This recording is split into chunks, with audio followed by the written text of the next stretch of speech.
Recorded tayo, sir? Recorded tayo? Recorded. Naka-recorded? Para sa akin. Wala, i-record ko lang ako.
Alto.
Thank you, Madam Chair. Assalamualaikum warahmatullahi wabarakatuh. On this public consultation of Bill number 67 on the Parliamentary Districts Act of 2023, we are honored to have with us the members of the Parliament, the members of the Committee on Rules. We have with us the Chairperson of the Committee on Rules, Attorney Shah Layhabi Umama Alba. Deputy Speaker, Attorney Omar Nasser Sema. Engineer Bantan A. Ampatuan. Professor FCM Ali. Faisal G. Cao. MP Attorney Randolph C. Parcasio. MP Attorney John Anthony L. Lim. MP Dr. Susana S. Agagati. MP Rasul P. Ismael. MP Karhata M. Maglaki. Leslie A. Aminuddin, MP Romeo K. Sema, MP Basilio Dito, MP Baileng Mantawi, MP Asfar Usman, and MP Dr. Hashem Dilanggal.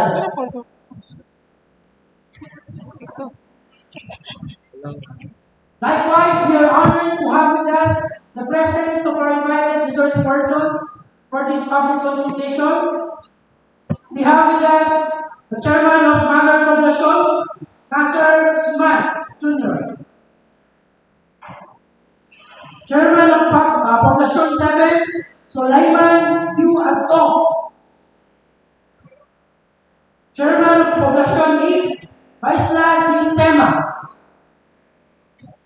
Chairman of Rosary Heights 1, April L. Morales.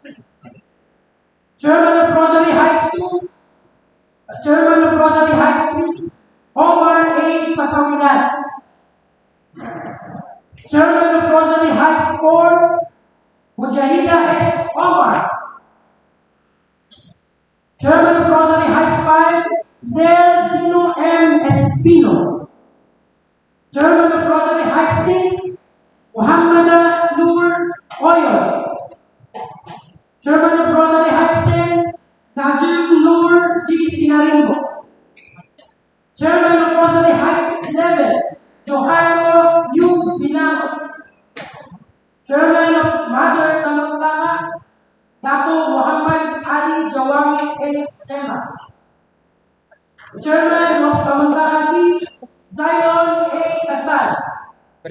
Chairman of Talantana 4, Tom L. Gala. We also have with us the barangay Pagawats from different barangays from RH9, Michael Gemma. Also from RH9, Pagadaya Sugala. From Poblacion 4, we have Fahad Khan Aga. From RH1, Lorenzo G. Sismundo Jr. From RH1, Saidali A. Songdan. Also from RH1, Mario C. Morales, Abonto M. Abubak Jr., and Rodrigo Chris Aviles II. Our kagawad from Barangay 3, Glenfrey A. Udu. From Tamantaka 3, Haris P. Muhammad Jr. From RH9, Jose Ronnie C. Alangay. Also from RH9, we have Joel M. Ruquillo and Jordan E. Calipa. From Barbary, we have Efren Garin Sr. From RH9, we have Ashraf Kiamat. And from Poblacion, we have Muhammad Faisal T. Bandal. We also have with us from the school division, the school division superintendent of COTABATO City, of the MHP. We have representatives Rasul G. Ali and Jailani Banuri. Director from Bangsamoro Development Agency, we have with us Ratsmi Kahani. We are also joined by the president of the COTABATO State University, Dr. Sema G. Gilna. From the Bangsamoro Sharia Law Institute of the Philippines, Incorporated, we have the Vice President, Dato Norodin P. Sambal, Sharia Council. From the College of Agriculture and Fisheries, Local Student Government of COTABATO State University, we have with us the representative, Junai Yu Lugion. From the Responsible Young Leaders Organization, its President, Dato Nor Mohidin Abbas.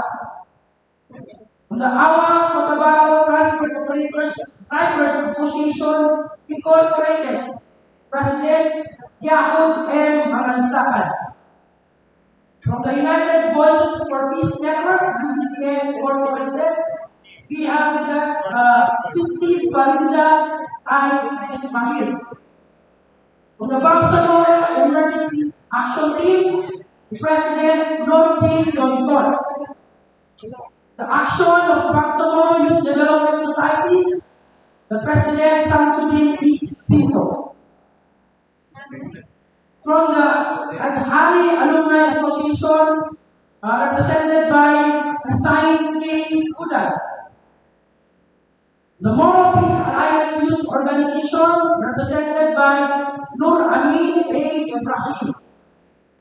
The Al Hayat Foundation Incorporated, EXGR, Radio Gantingan Station, Executive Director, represented by Ben Laden M. Salih. We also have with us the Executive Director of Ernest M. Castillo. From PSA, Maguindanao, Fahad B. Momen. From Namfel, Maguindanao, Jenny B. Mando. Also from PSA, Maguindanao, Soharto M. Sabdula. We are also joined by Katawas from Population 1, Muhammad P. Mangele. From Population 2, by Johaira S. Mata. From Population 7, Sulaiman U. Uddo. And Barangay Chairperson from Kalangan Dos, Dato Edris P. Ayuna. Thank you very much. And welcome to the public consultation on BTA Bill 267 or the Parliamentary Districts Act of 2022. Tanggalin ko ng live.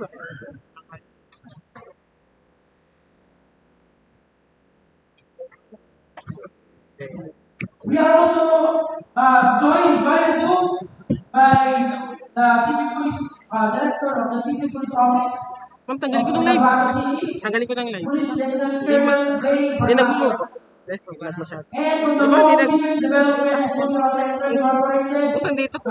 Bayan Samayana, and City Councilor, Councilor Danda Wanday.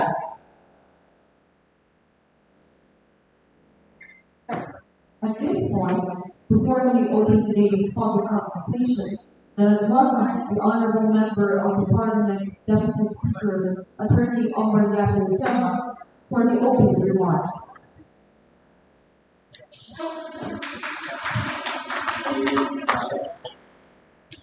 With the permission here,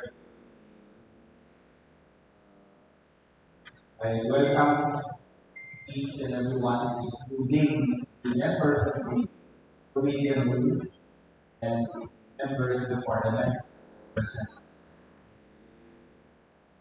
I likewise welcome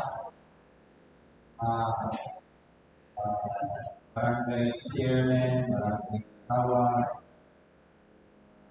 Culinary, Barangay COTABATO CITY. Administration, faculty, and PW No.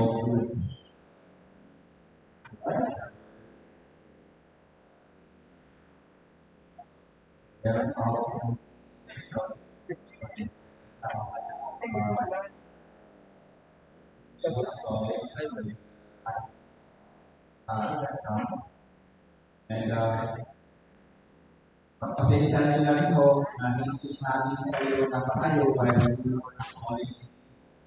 Maganda rin sana na kayo namin ang kilala namin personally sa isa. Kanina naman dito sa members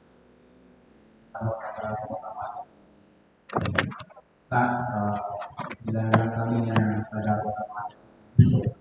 And perhaps among them, baka ako pa ang mas maraming kilala sa mga barangay officials. Nonetheless, mamaya ko, simula na patient proper, I believe it's part of the rules when you will speak, you have to yourself. Now, napakahalaga ho itong nagawa natin para aktividad ngayong araw. Itong public consultation Okay na, sir? ito ay Check mo na ulit. nakasaad ho sa Bangsamoro organic public act na sa pagsasagawa ng batas, batas, kailangan lumaan ito sa tawag ng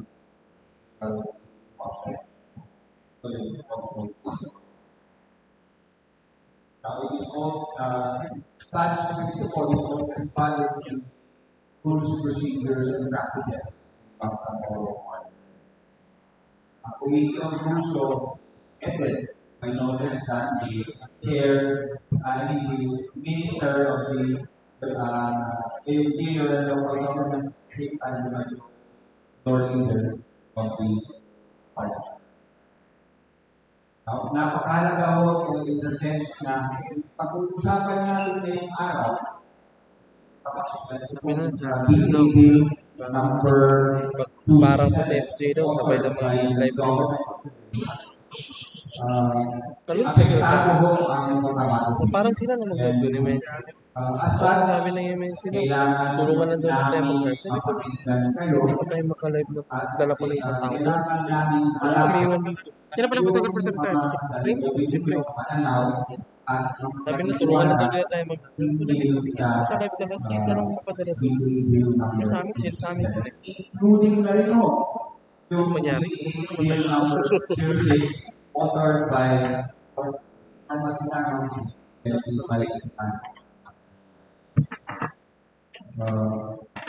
pwede niyo po basahin. I'm sure, Huwag na mag-live. Huwag na mag-live eh. kumuha ako Live na lang. na yung Hindi na magkakuha. opya ng Pagsik ka. na to ay Napagsik ka nun. video at nabasa niyo na rin. And probably, nagkaroon tayo ng pagkakataon na i-consult ito sa ibigay ng mga abogado o mga anak ng abogado dahil and probably pag-ibig kasi ito tayo na isang gano'n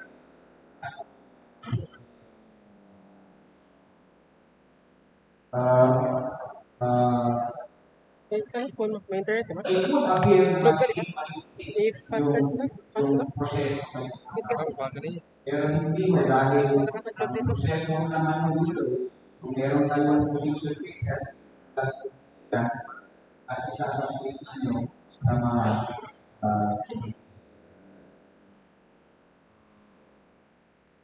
Smart kasi gamit ko. rest assured ho.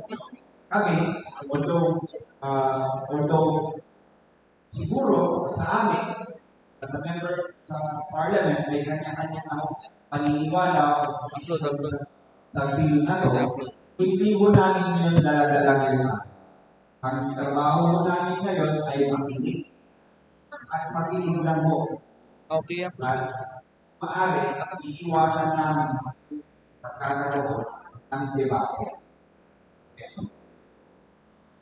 Kung meron kayong gusto sabihin, may mga microphones kaya may mga microphones na ilalagay will have the floor at the time to speak and the committee rules will listen to you and take down all you say. Hindi mo dito nagtatapos yung proseso ng konsultasyon, mahaba mo ito.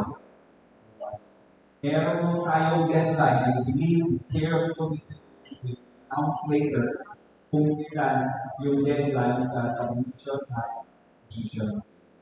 But in the meantime, meron mo kayong pagkakataon na yung araw, pang magsalita, parating, parliament, kung ano yung mga gusto din yung mangyari. masabi tingin sa BTA Bill number 267 at BTA. At pwede na ninyong gamitin yung pagkakataon na yun na may parating na rin siguro Parliament, iba't ibang inayin ninyo na gusto ninyo marinig ng o hindi ko na ho patatagalin itong opening remarks. Opening remarks lang mo ito ha. Maho ito yung Iwan ko na ito kaya, Prince. proseso natin. The chair will assume leadership in this process. She will lead the process of mga kagawan na ABC President Nancy Kanin. Alhamdulillah, nyata kamu.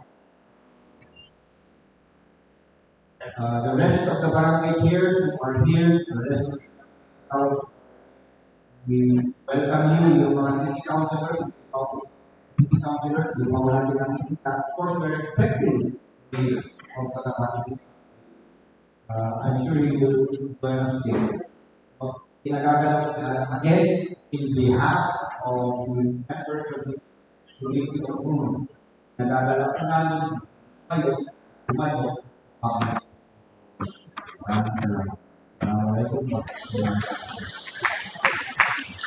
Thank you very much, Deputy Speaker Omar Yasser. We also acknowledge the presence of the representative from the office of the city mayor, Attorney Ines Endasa. We are also joined by member of the parliament, Jafar Apollo Kain Matala. And from Atat Incorporated, we have the Stashuddin Diab Hussain. To give her remarks as presiding officer, may you respectfully call on the Honorable Floor Leader of the Parliament and the Chairperson of the Committee on Rules, MP Attorney Shah Elijah B. Dumama Alba.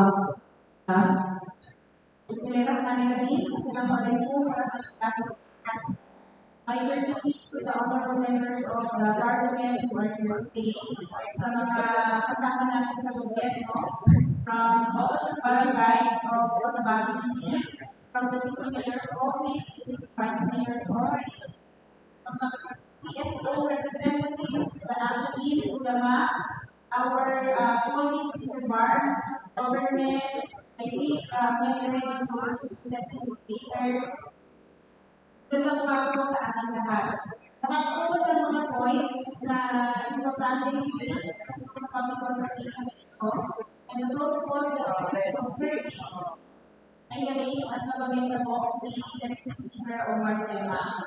Pero napakaganda po na that this is procedural legislative process, no? We are undergoing a legislative process.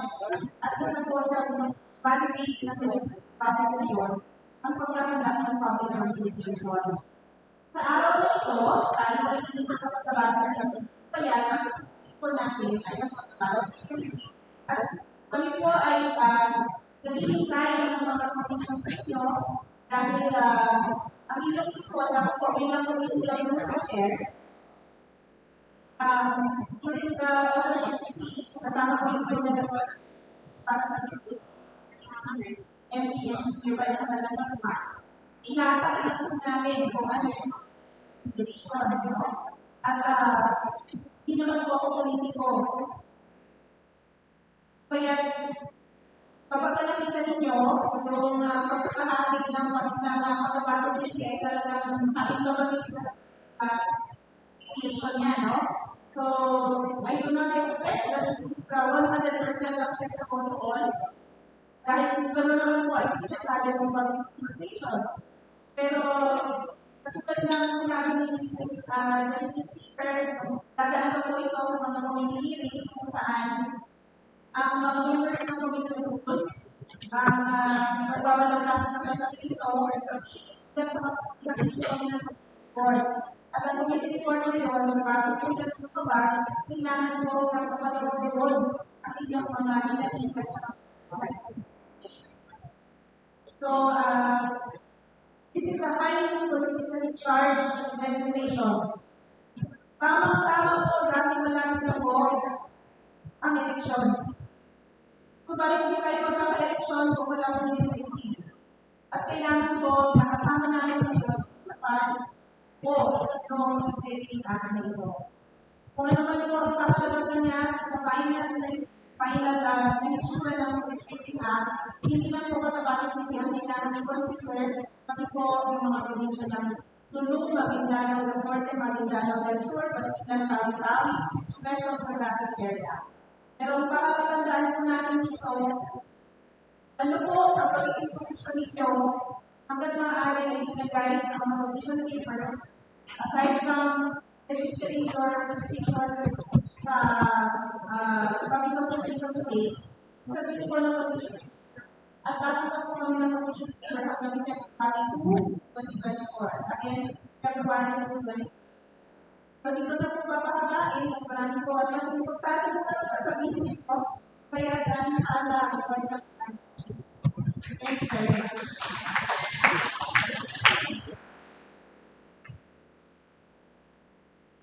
Thank you, Madam Chair.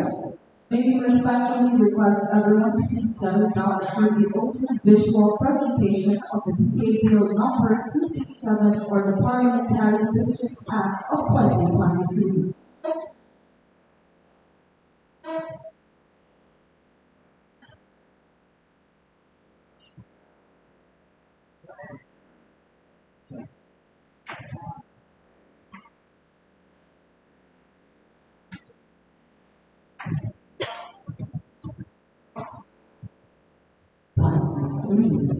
Ay ang bagong kalalimutan sa itaan ng government of the day na naglagay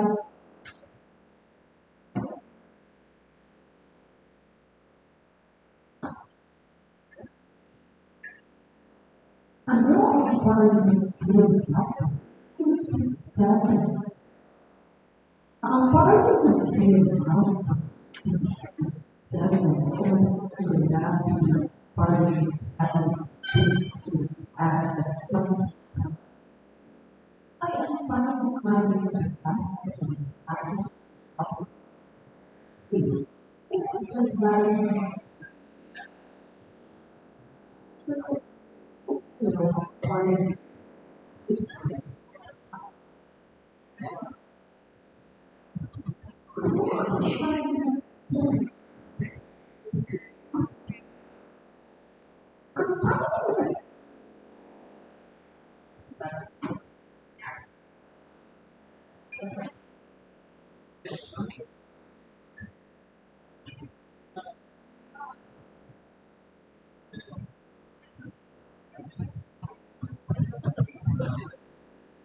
So we would like to request our resource persons to please be on stage for the photo opportunity while we are having some technical difficulties. So waiting for it.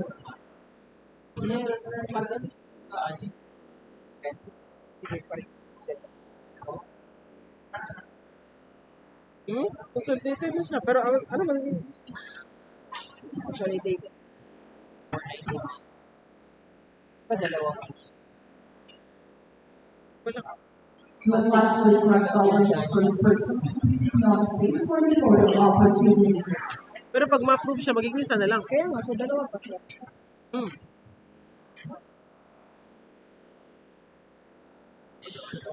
Mga members of Parliament, besides what, ako gusto na tayo.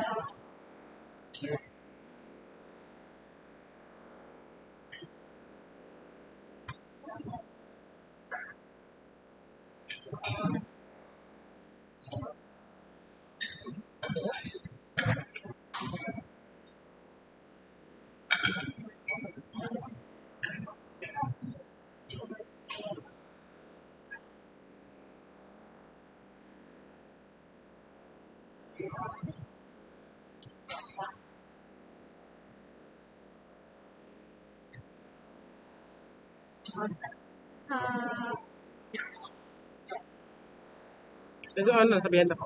Okay na. Ano mo na? Wala colors. Ito, sir? Nandito siya? Saan? Siya. Okay. Yung camera ba? Talagang sa likod. Would like to Camera. request the Yung honorable lens. members of the parliament for the photo opportunity. Babae nila.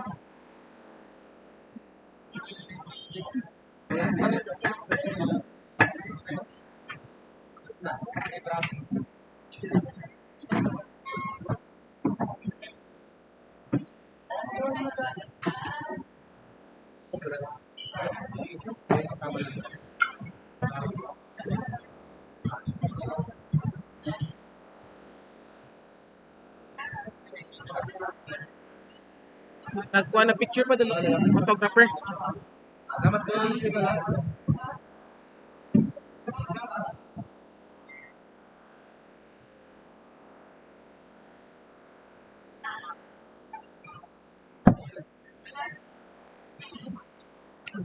Yeah. Yeah. Like, After the invitees, we request the barangay chairpersons sana iwan. join the members of the parliament for the photo op.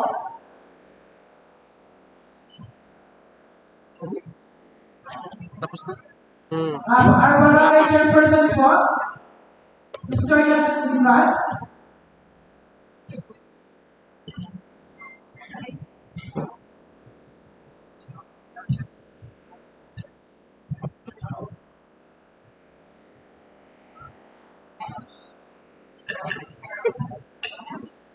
Yan na. Yan na. Request yung aking mga barangay chairpersons and barangay kagawats. Join us po in front.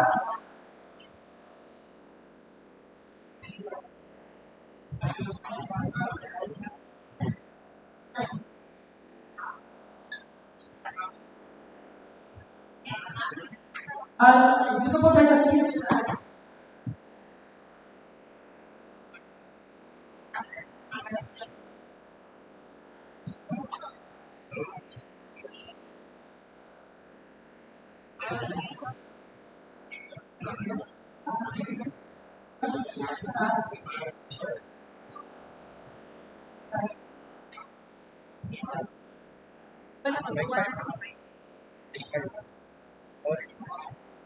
Tama. Ingit ako sa service. Our representative from the office of the city maker po, please join us.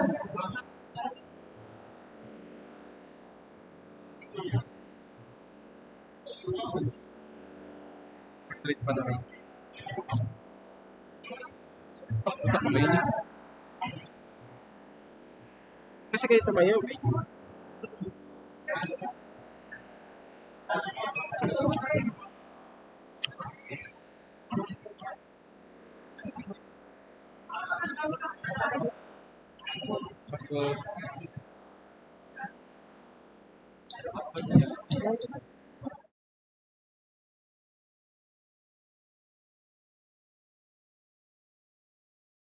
To society organizations and from the academy and all other guests.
Ano ka dyan?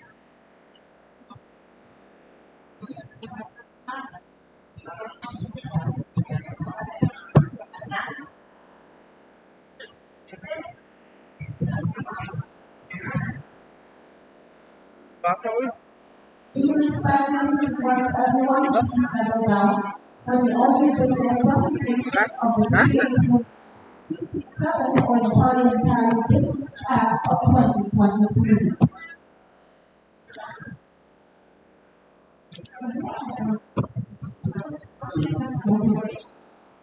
Ang Parliament Bill No. 267 sa Parliament Districts Act of 2023 ay ang parang-kalang batas ng lahat ng government of the day na naglalayo ng sa 32 parliamentary districts ang mga probinsya, munisipyo, lungsod at geographical areas sa Parliament. Ito sa atin sumunod sa Republic Act 105 o Organic Law Reform at Bangsamoro Autonomy Act No. 35 o Bangsamoro Electoral Code. Ang Bangsamoro Parliament ay binubuo ng walang ang kalahatan ng buo ng mas ng applicant ay kinabibilangan ng mga party representatives na nagmumula sa parliamentary regional political parties. Ang 10% o katumbas ng walang miyembro ay magmumula sa sektor ng kababaihan, kabataan, traditional leaders, ulama, non-moral indigenous peoples, at secular communities.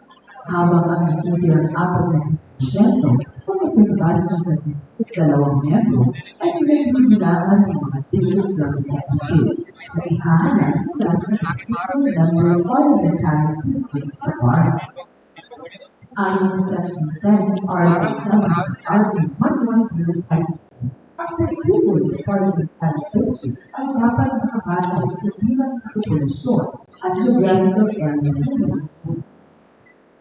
Upang matiyak ang pantay-pantay na representasyon ng mamamayan sa Bangsamoro Parliament, ang mga lugar na sakit ng bawat distrito hanggang maaari magkakagit at mataas at may komisyon na hindi mababa sa 100,000. Base sa Section 10, Article 7, RA 1105, 2020 Census of Population and Housing, the Philippine Statistics Authority, pagkahati-hati sa BART sa 32 parliamentary districts ang mga sumusunod. Ang probinsya ng Basilan ay magkakaroon ng parliamentary districts. Ang unang parliamentary district ay may populasyon ng 127,873. Ito ay binubuo ng lungsod ng Bulacan at mga bayan ng Akbar at Haji Muhammad Azul. Sumunod naman ang pangalawang parliamentary district na may populasyon ng 145,415. Ito ay binubuo ng mga bayan ng Parang, Tipo-Tipo, Albarca, Sumisi, at Umpay-Puka.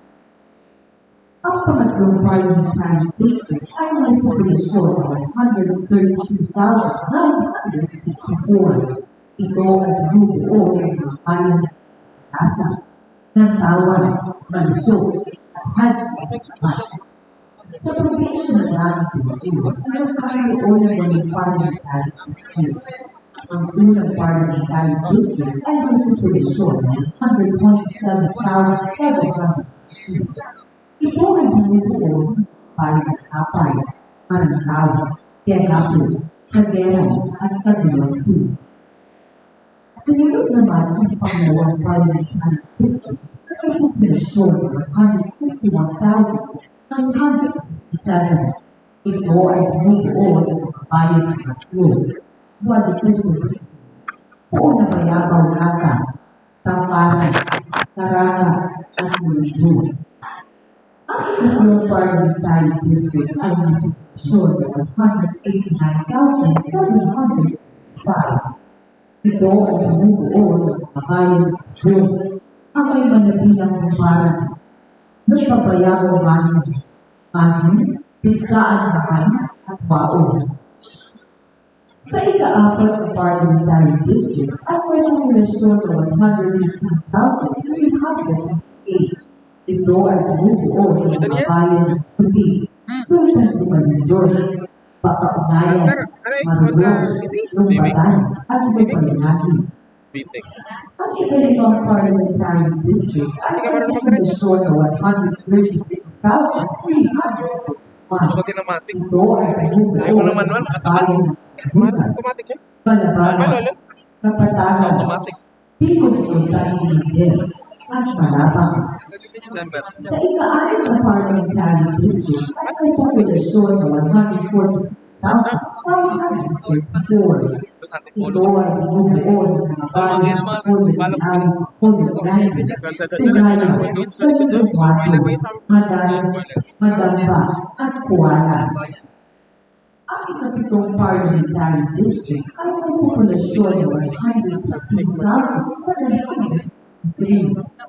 Ito ay bumubuo ng mga bayan ng Bayan, Pilitayan, Ganasi, Pagayawan, Kapalitan, at Tubayan. Sa ikawalang Parliamentary District ay may populasyon ng 207,010. Ito ay bumubuo ng Marawi City, Capital. Ang probinsya ng Maguindana del Norte at kapuon ng apat na Parliamentary Districts. Ang unang Parliamentary District ay may populasyon ng 111,861. Ito ay bumubuo ng mga bayan ng Tano, Sama namin sa Manila, at Bundong. sa my transfers, thank you. Sumunod ang ikalawang Parliamentary District na may populasyon ng 150,355. Ito ay Para at Sultan Mastura. Ang ikatlong Parliamentary District ay may populasyon ng 174,300. Ito ay bumubuo ng bayan ng Sultan. Northern Kapatayan, Kapitanan ng Bao, at Talitay. Ang ika-apat na Parliamentary District ay may populasyon ng 204,050. Ito ay bumubuo ng mga bayan ng Tapi, Siswat-Inay, Upi, at Dagat-Siswat. Ang probinsya ng Maguindana del Sur ay magkakaroon ng apat na Parliamentary Districts. Ang unang Parliamentary District at may populasyon ng 170,016. Ito ay bumubuo ng mga bayan ng South Upi, Talayan, Dato Anggal ng Lupang, Dindulungan, Dato Unsay, at Dato Koko ng Putuan. Sumunod ang ikalawang Parliamentary District at may populasyon ng 194,045. Ito ay bumubuo ng mga bayan ng Dato South ng Putuan, Dato Salibo, Dato Silang, Siyari sa mga Sakano, Siyari Pagano, at ang Tatuan. Ang ikatlong Parliamentary District at may populasyon ng 197,279. Ito ay bumubuo ng mga bayan ng Dato Abdullah Santi, Rajab, Sultan sa Barunis ng Bayo, Pagagawan, Pagalungan, at General Sanpada, Cape Good. Sa ika-apat na Parliamentary District at may populasyon ng 260,374. Ito ay bumubuo ng mga bayan ng Pagkat, Sandat, Tuluan, Dato Paglas, at Pangalanan. Ang probinsya ng Cebu ay magkakaroon ng itlong Parliamentary District. Ang unang Parliamentary District ay may populasyon ng 181,506. Ito ay bumubuo ng mga bayan ng Pino, Haji Paglingatahong Malakas, at Pangalanan. Sumunod ang ikalawang Parliamentary District na may populasyon ng 164,663. Ito ay bumubuo ng mga bayan ng Pagkat at Para. Ang ikatlong Parliamentary District ay may populasyon ng 159,685. Ito ay bumubuo ng mga bayan ng Malbo at Talibao. Sa ika-apat na Parliamentary District ay may populasyon na 129,413. Tawi, sir. Ito ay Sabay ka na sa amin. nabubuo ng mga bayan ng Sakyan. Panamaw at Pagkakin. Sa airport. Ang kanilang parliamentary district ay may populasyon na 108,827. Ito ay nabubuo ng mga bayan ng Bata, Tapos, Panginoon Panamaw at Lubos. Sa ika-anim na parliamentary district ay may populasyon na 140,108. Ito ay nabubuo ng mga bayan ng Panama, Duo, Omar, at Manglay. Ang just inyo, gabi na. O, just in natin Ang gabi na. kanilang parliamentary district ay may populasyon na 140,866. Ito ay nabubuo ng mga bayan ng Siyasi at Pandami. Basta makakuha ka ng Ang probinsya ng PR mo Tawi-Tawi na ay photo news. nagkakaroon ng Huwag mo na problema ng gusto. ang kanyang parliamentary district ay may populasyon ng 100,859. Ito ay nabubuo ng bayan ng Tao, Mapang Cagayan de Capital, at Turtle Islands. Sumunod ang dalawang parliamentary district na may populasyon ng 134,575. Ito ay nabubuo ng mga bayan ng South Namiyan, Sapa-Sapa, at Nandubas. Ang kanilang parliamentary district ay may populasyon ng 150,862. Ito ay nabubuo ng mga bayan ng Dimas Valley, Sinul, Sitangkay, at Cebu. Sa kasunod ko na ba? Kasagay. Ang kanilang parliamentary district ay 1,170. Ito ay nabubuo ng mga barangay ng Poblasyon. Poblasyon 1, Poblasyon 2, Poblasyon 3, Poblasyon 4, Poblasyon 8, Poblasyon 9, Rosary Heights 2, Rosary Heights 3, Rosary Heights 4, Rosary Heights 5, Rosary Heights 6, Rosary Heights 7, Rosary Heights 8, Rosary Heights 9, Tamagtaka 1, Tamagtaka 2, Tamagtaka 3, Tamagtaka 4, at Tamagtaka 5. Sumunod ang ikalawang parliamentary district na may populasyon na 180,962. Ito ay binubuo ng mga barangay Poblasyon 5, Poblasyon 6, Poblasyon 7, Bagua, Bagua 1, Bagua 2, at Bagua 3. Ang mga lugar sa Special Geographic Areas ng BAR ay magkakaroon ng isang parliamentary district. Ito ay may populasyon na 250,433.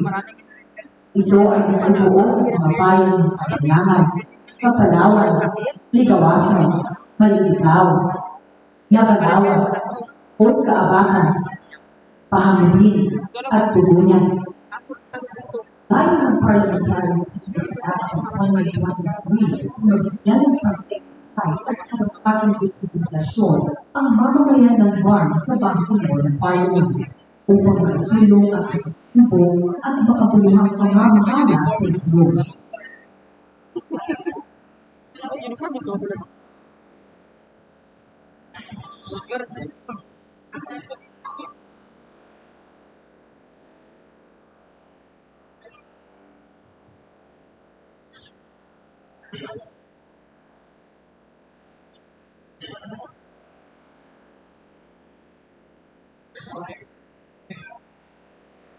After the audiovisual presentation of BTA Bill No. 267, Parliamentary Districts Act 2023, let us call on Director Rajab, the Land Management Services of Member Bar for his presentation.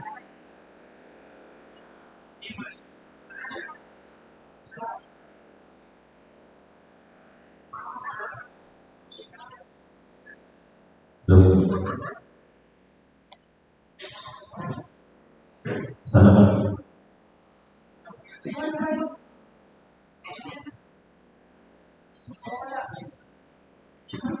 Hello.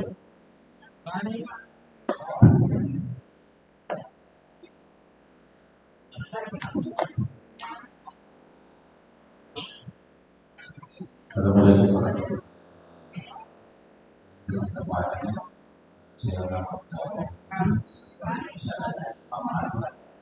On behalf of our Minister, Ahmad Ibrahim, we would like to present to you the base map review development for this is the district of COTABATO City. This is the proposed parliamentary district for COTABATO City. Slide this. If you notice, the first district has a total of land area of 9,000. And then the second district, 10,560 or less to land area. The total land area of COTABATO City is 17,000. Next. Next. Next. Ito na po yun, no? This is the base map of COTABATO City. Parliamentary district. Color green and color red. Color green is the first district, the second district is color red. Thank you and wassalam.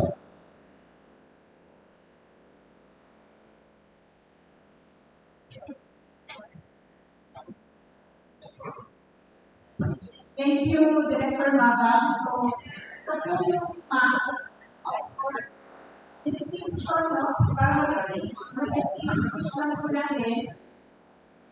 Na-color code po siya, and you can already place the barangay na kasama sa first district at barangay na kasama sa second district based on the proposed bill. But again, we must emphasize na ito po ay proposal pa lamang, hindi pa ito yung batas. But the purpose of this public consultation is to get your insights. Huwag po kayo matakot magsalita.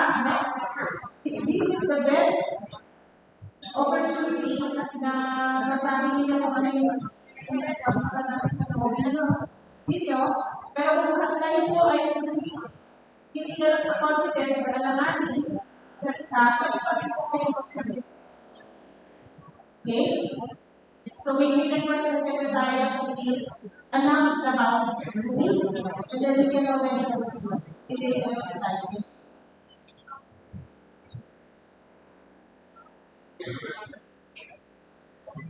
The following are the House rules for the public consultation.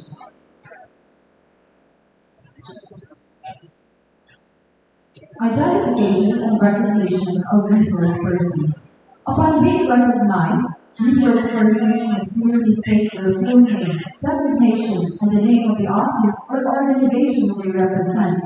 As this will be provided and must be submitted to the Secretary before the commencement of the consultation. Communication and language. Resource persons may deliver their views, comments, and recommendations in English, Filipino, or any local dialect they prefer. Interpretation services will be available upon prior request to ensure effective communication and understanding. Addressing the proposed legislation. Resource persons are advised to refer specifically to the clause or section of the proposed Parliamentary Districts Act under discussion.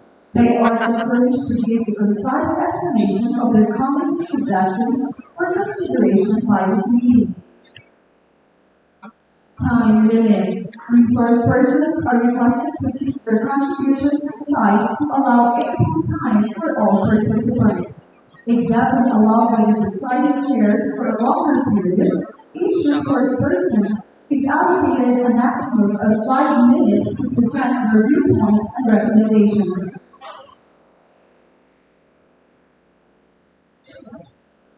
Participation etiquette. Resource persons are reminded to keep a respectful and professional demeanor throughout the consultation. Interruptions of speakers are to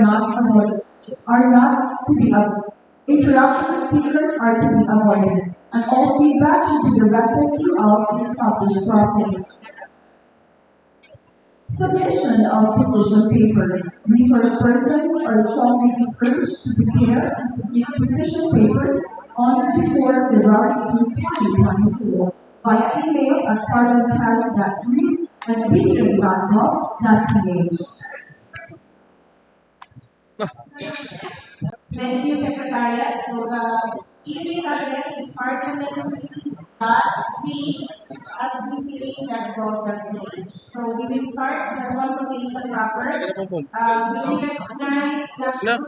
Salamat din. of Ada Agad kamu. Executive Director. Please go to the podium for the 5 minutes allotted to present your position. Ako din ay nasulat salamat sa makakalagasan at mapagpalang sa ating lahat. Ako po si Nasyarudin Salim, Executive Director po ng isang non-government organization po na working for the environment. So ito po yung ating position paper for recognition of Bar Districts Act 2018. So this position paper is presented by Ad Incorporated, fully recognized civil society organization or non-government organization operating within COTABATO City. The focus of this document is to express our stance on the proposed Farm Districts Act of 2018 and its potential impact on the residents, particularly in COTABATO City. COTABATO City, being an urban center in the Bangsamoro province region in Muslim Mindanao, plays a vital role in the region's socio-economic and cultural landscape. The proposed creation of farm districts is an initiative aimed at fostering better representation, governance, and development across the region. The Farm Districts Act of 2023 is grounded in the principle of equitable representation and efficient governance. The objectives include enhanced representation, create districts ensures that the diverse communities within farm, including those in Cotabato City, have dedicated representation, fostering inclusivity and addressing specific local needs. Effective governance. District-based representation facilitates a more targeted and responsive approach to governance, allowing for a better understanding of the unique challenges and opportunities within each district. Local empowerment. The Act aims to empower local communities by providing them with a more direct say in decision-making processes, promoting participatory democracy. Here are the potential impacts of Guatemala City. By recognizing the potential benefits of the Farm Districts Act, we believe it is crucial to consider the following aspects concerning its impact on Guatemala City. Number one, resource allocation. Ensure that the distribution of resources is fair and proportional, taking into account the specific needs of Cotabato City as an urban center. Economic development. Prioritize policies that promote economic growth and development in Cotabato City to maintain its role as a contributor to the farm economy. Number three, cultural preservation. Safeguard the cultural heritage of Cotabato City amidst changes brought about by district creation, ensuring that cultural identities are preserved and celebrated. Recommendations. In light of the above considerations, our organization recommends the following. Number one, stakeholder consultation. Conduct an extensive consultations with various stakeholders, including CSO or NGOs, to ensure a comprehensive understanding of the local context concerns. Number two, transparent implementation. Ensure transparency in the implementation of the Bar Districts Act with clear mechanisms for public awareness and involvement in decision-making processes. Number three, adapting policies. Develop policies that are adaptable to the unique needs of Cotabato City, recognizing its status as an urban center with district requirements. Added to that incorporated acknowledges the importance of Bar Districts Act of 2023 in promoting equitable representation and efficient governance. However, we urge the authorities to carefully consider the specific needs of Cotabato City and involve stakeholders in the decision-making process to guarantee a fair and inclusive outcome for all residents. So this reflection paper reflects the views and recommendation of our organization as a non-governmental organization of Cotabato City. Basta. Thank you, Executive Director Kusain. Next is Professor Seman G. Dilna, President of the Cotabato State University.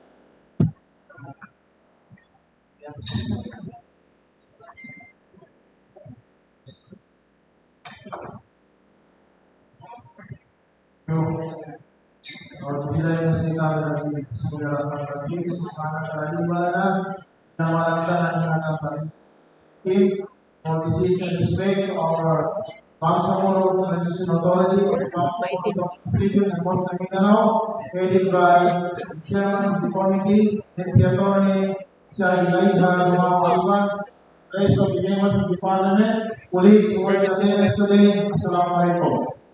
The Cotabato State University in general, composed of the different stakeholders, the administration, the faculty, staff, students, and the hundred thousands of alumni would like to commend this very positive initiative and noble initiative of the BTA Bill. So there are three things to be considered in making this bill to be realized. First is the practicality. Second, necessity. And the third one is the beneficiality. Practically, this is very important as this would be the foundation of the electoral code. This is one of the things that electoral code of the bank should be realized and implemented in coming 2025. Second is that people of the bank would really want to participate in the electoral process, the different sectors.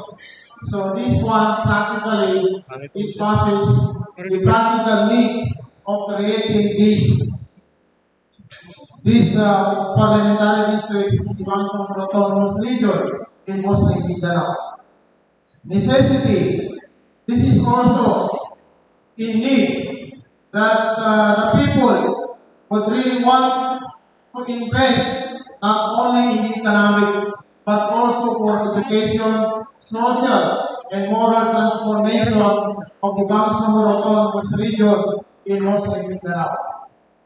Then, for the beneficiality, we believe that this is inclusive not only for the Muslims but also for the non-Muslims as well as our brothers and sisters, indigenous people, as the root of this Bangsamoro region in Muslim Mindanao is for tribe people, the Muslims, Christians, and indigenous people. So what are now the underlying queries of the stakeholders? First, how do we differentiate the congressional district with that of the parliamentary district? In our mind, congressional district is the existing district in the different cities, provinces, and the other areas, in the areas for the Bangsamoro Autonomous Region in Muslim Mindanao, governed by our district representatives in the House of Representatives. Whereas these parliamentary districts should be governed by the elected member of the parliaments in 2025. So that is the difference between the congressional district and that of this proposed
Bangsamoro Autonomous Region in Muslim Mindanao for this noble intention for the future of the Bangsamoro people. Wassalamualaikum warahmatullahi ta'ala wabarakatuh. Thank you, President Dilna. Next is Barangay Chairman of Tamontaka Mother, Dato Muhammad Ali Jawawi Sema.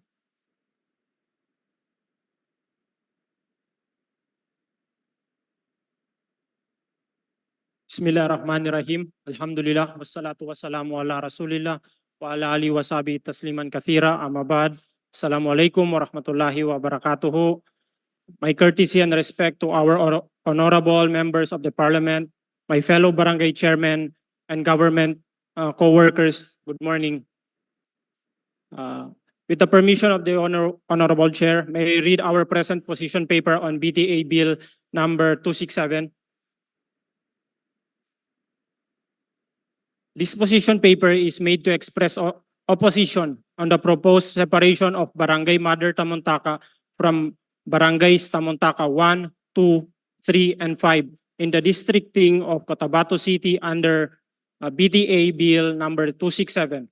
To be clear, this representation recognizes the imperative of determining parliamentary districts for the first regular election for the members of the parliament, as it is among the priorities of the Bangsamoro Transition Authority enshrined under Article 16, Section 4 of Bangsamoro Organic Law during the transition period.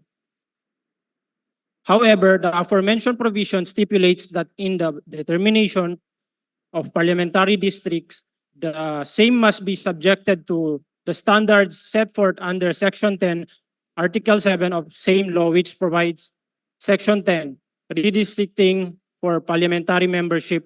The parliament shall have the power to reconstitute by law the parliamentary districts apportioned among the provinces, cities, municipalities, and geographical areas of the Bangsamoro Autonomous Region.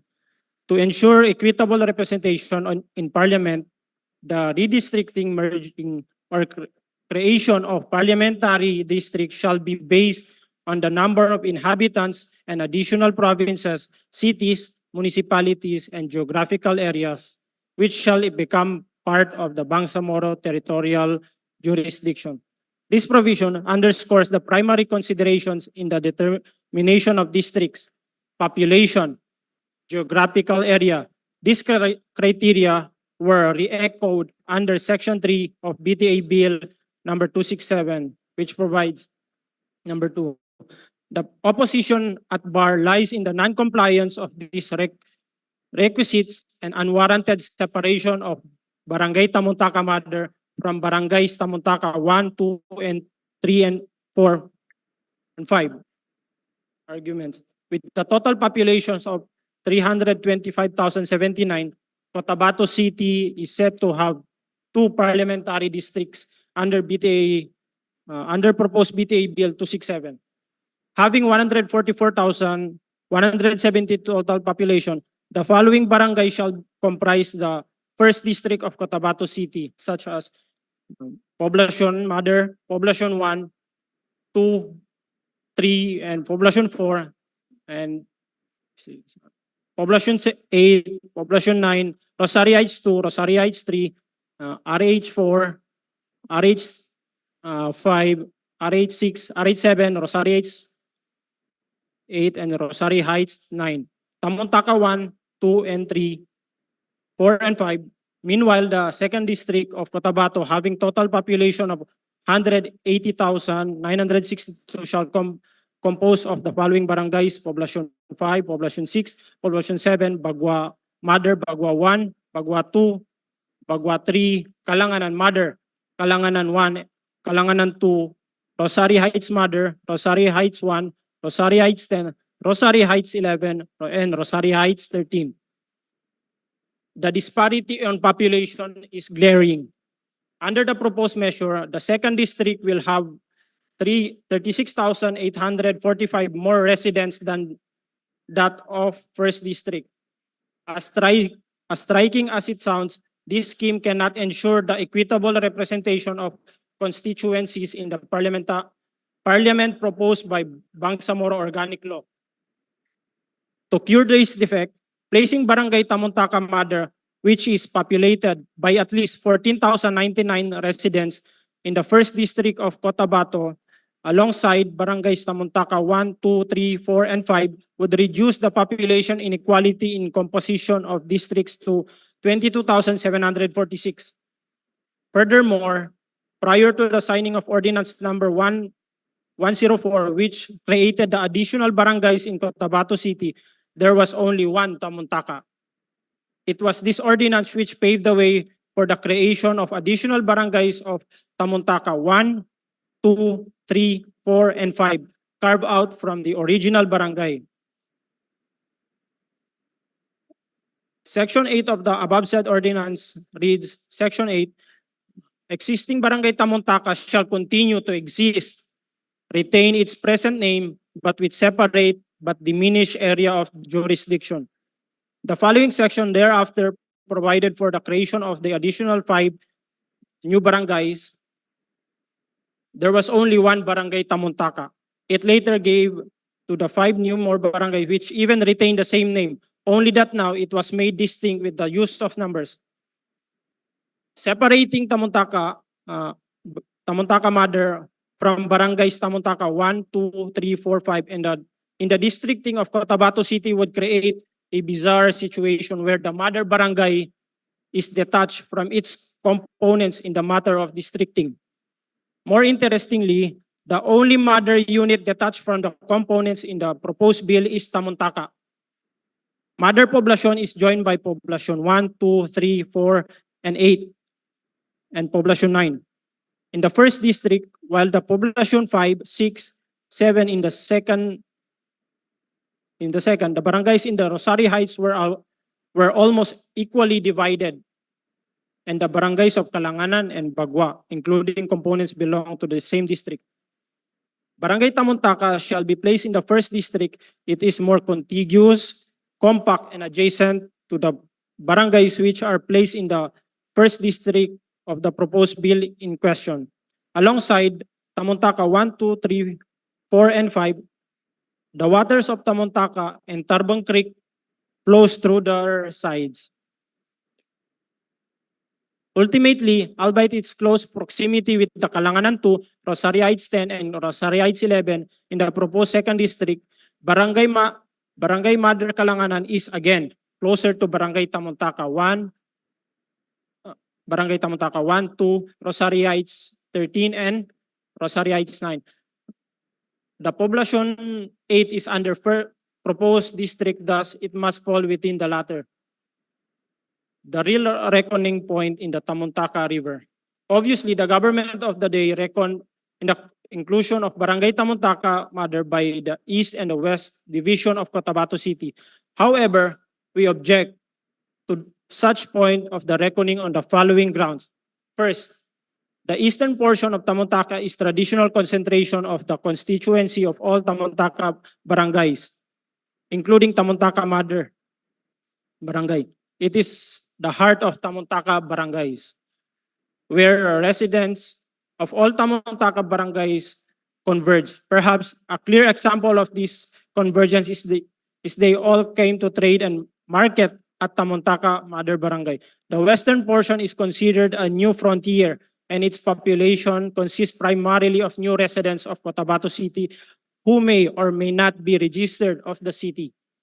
Second, it may appear that Tamuntaka Mother is contiguous to Barangay Rosario Heights 10, but it is not, as Matampay River separates two barangays. Third and lastly, Tamuntaka Barangay, especially Mother Tamuntaka, have gotten their names from one of the great rivers of Maguindanao, which has great historical significance. The Tamuntaka River thus, to reckon inclusion of Tamuntaka through the East and West Division of Cotabato City will result to detachment of Tamuntaka Mother from the Tamuntaka River. The Bangsamoro Transition Authority has the mandate to determining the parliamentary districts for the first regular election for members of the parliament pursuant to the Bangsamoro Organic Law. Nonetheless, in the exercise of this power, caution must be observed. It shall strictly follow the requirements set forth by law in the matter of the districting. As previously discussed, the separation of Mother Barangay Tamuntaka from the Barangay Tamuntaka 1, 2, 3, 4, and 5, and its inclusion in the proposed second district violates the established principles in the creation of districts. First, although it met the 100,000 population requirement, the disparity in population between the two districts cannot ensure an equitable representation of the constituents in the barangay, in the parliament as intently laid down in the Bangsamoro Organic Law. Second, Barangay Tamuntaka Mother is more contiguous, compact, and adjacent to the barangays which are placed in the first district of the proposed bill. Hence, the population and proximity requirement were not complied with. Finally, Tamuntaka Mother Barangay inclusion any of the districts cannot be based on the east-west division of Cotabato City, but it must be based from where its identity is derived, the Tamuntaka River, where it makes all more justified not to be separated from the rest of the Tamuntaka barangays. Thus, amid all of these arguments, we pray that it will help the Bangsamoro Transition Authority in arriving at a sound judgment that Barangay Tamuntaka Mother be placed in the first district of Cotabato City under the proposed bill. Thank you. Thank you very much. That is very loud and clear. Barangay Chairman of Mother Tamuntaka. Thank you. Next is Dato Nuruddin Sapal of the Bangsamoro Sharia Lawyers League of the Philippines Incorporated, Vice President for Internal Affairs. Please be mindful of the time. Ladies and gentlemen, thank you very much.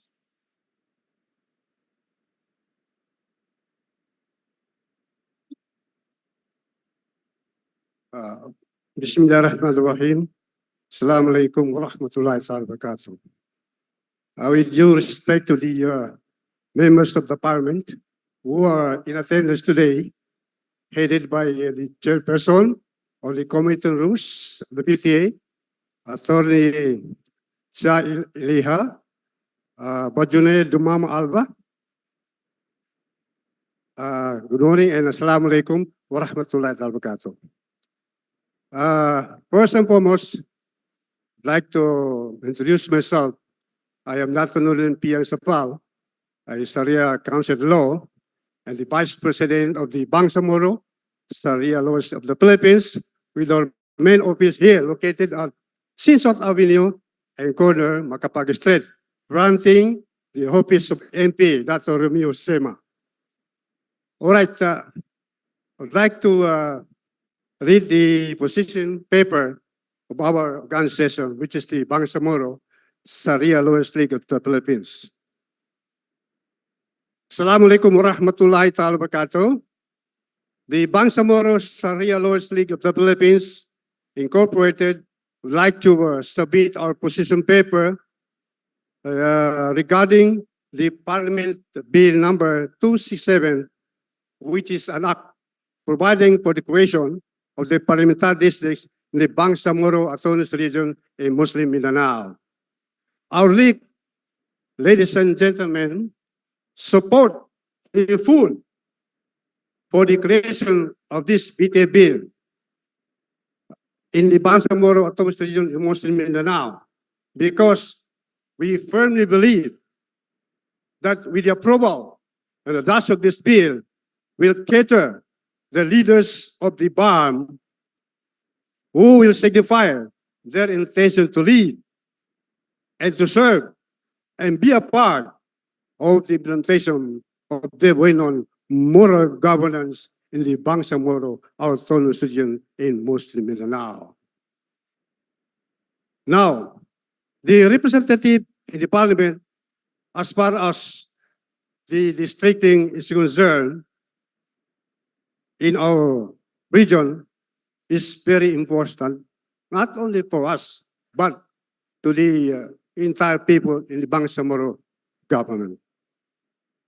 Because a leader who is going to win in the different representative will be directly representing the voice of his or her district.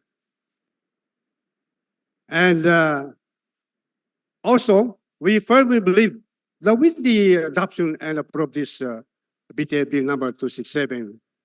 It will not only lead to help the BAM government, but also we believe that it will add more and develop the district where it belongs.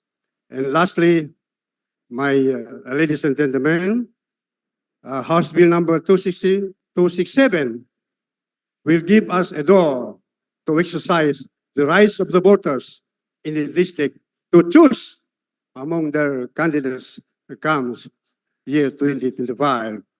Will represent the voice to the parliament in the Bangsamoro Autonomous Region in Muslim Mindanao or BAR. With this, ladies and gentlemen, we hope and pray that this bill 267 will be passed as soon as possible. And we look forward for its immediate approval and for the energetic members of parliament of the bar with their assistance, inshallah. Sokran and advance happy Ramadan to everybody. Thank you very much for the support. Next is from the Philippine Sharia Lawyers Incorporated, James Dalumimbang, Vice President.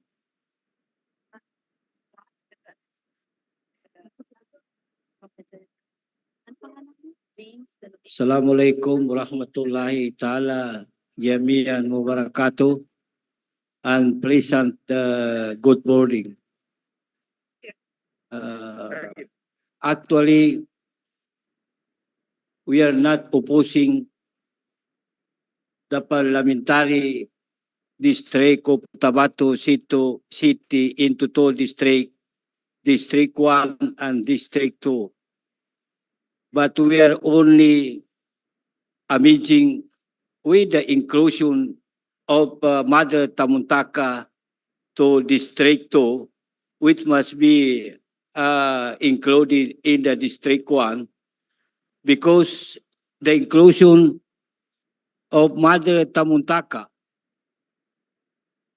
from District 1 to District 2, then Mother Tamuntaka divorcing the Tamuntaka 1, 2, and 3, and 5.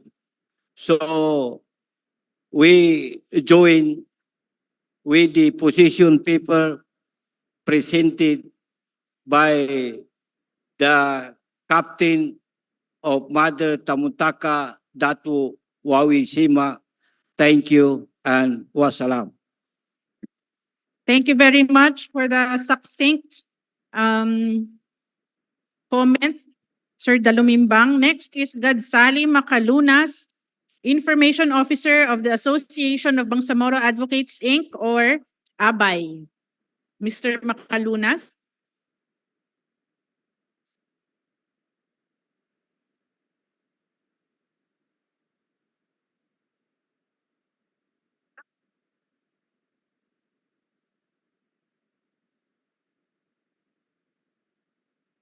Okay, perhaps he stepped out. Next is from Bandar Political Committee, Youth Sector, Samelon Escap.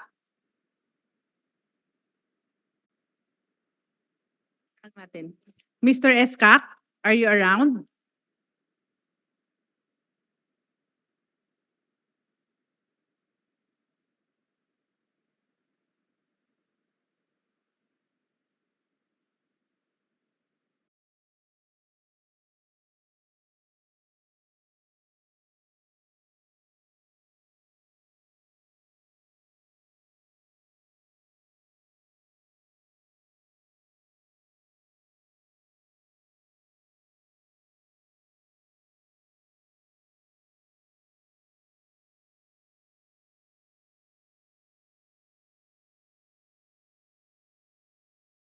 Position paper kung meron po, no? Before February 2, 2024. So, nandito na ba second call kay Mr. Macalunas? Nandito na siya? Okay, wala pa rin. From Bandar Political Committee, Women's Sector, Noray Sataha. Are you around? Okay. Noraisa Taha from Bandar Political Committee? Wala rin po. Next is George Yu Mangansakan, President of the Awang Cotabato Operators Drivers Cooperative. George Mangansakan?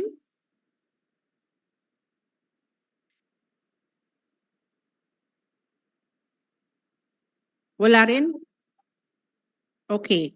Next is Fahad Danseco Giamano, Coalition Head of the Yes for Inam Corporation Coalition.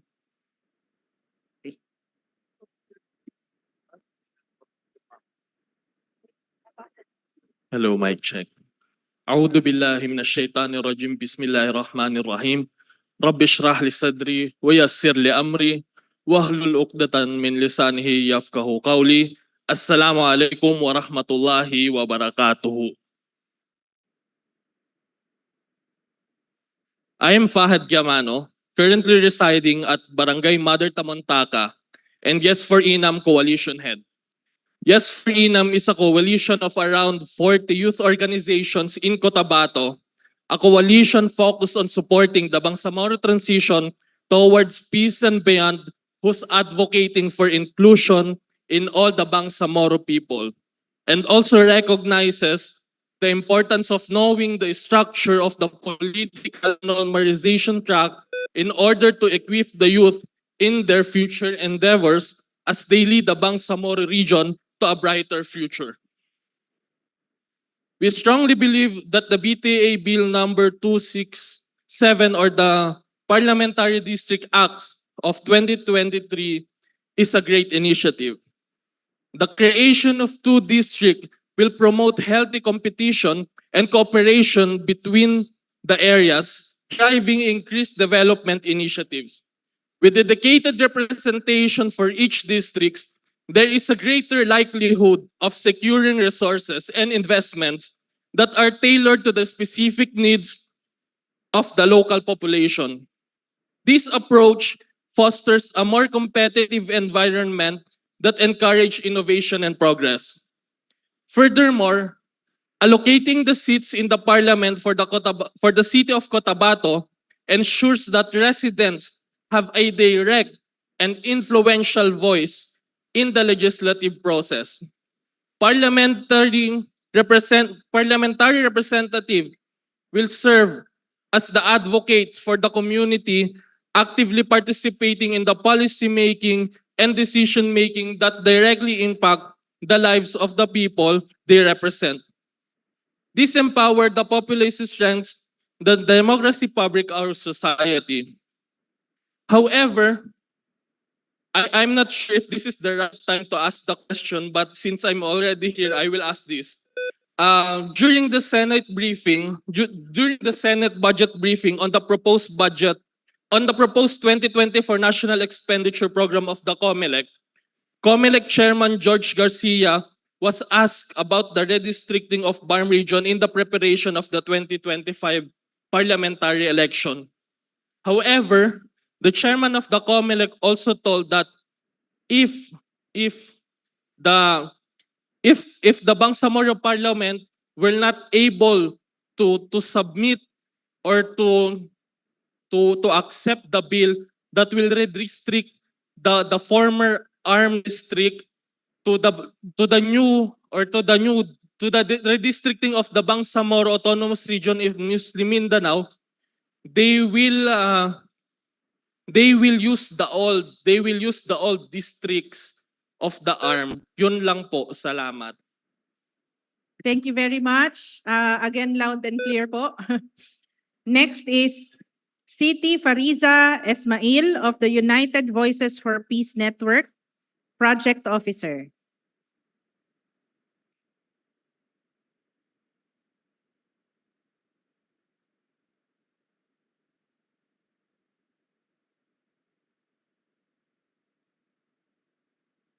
My courtesy and respect to the members of the Parliament, barangay officials, CSO representatives. To all of you who are here today, I would like to greet you all with the most beautiful greetings. The greetings of the people of Jannah, as I say. Assalamualaikum warahmatullahi ta'ala wabarakatuh. We in the United Voices for Peace Network Incorporated, or UVPN, express our unequivocal support for Bill number 267, which proposes the creation of parliamentary districts in the Bangsamoro Autonomous Region in Muslim Mindanao, specifically focusing on the city of Cotabato. This bill is a significant step towards ensuring effective representation, streamlined governance, and accelerated development in our city. The allocation of 32 seats for district representatives in the upcoming 2025 parliamentary election, with 2 seats reserved for the city of Cotabato, is a commendable initiative that align with the principles of fairness, accessibility, and democratic participation. Here are 2 main reasons why we back this bill. First, the establishment of 2 districts in the city of Cotabato enhances localized representation in the parliament, addressing the unique needs and concerns of each district. This allows representatives to focus on specific challenges and opportunities, ensuring more effective governance. Second, the geographical division of Cotabato into 2 districts separated by the national highway streamlines identification and administrative clarity. This distinct boundary fosters a sense of local identity, simplifies residents' understanding of their district affiliation, and enables the implementation of targeted development strategies. In our perspective, District 1 in Cotabato is envisioned as the city's primary business center, encompassing dynamic areas from Poblacion 1 to Poblacion 9, Rosary Heights, and Tamuntaka.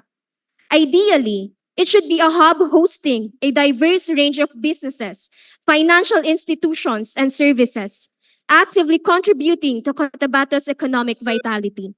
Despite the current situation, where this vision is yet to materialize, the UVPN sees District 1 as a potential powerhouse for the city economic growth, provided there is a continued focus on infrastructure development and the implementation of business-friendly policies. Moreover, the District 2 in Cotabato is acknowledged for its cultural richness and serene residential neighborhoods, encompassing Bagua, Kalanganan, and additional population zones. Bagua specifically stands out as a cultural and heritage hub, contributing to the district's historical significance. The UVPN recognizes the importance of preserving this cultural heritage, promoting tourism, and improving residential quality in District 2.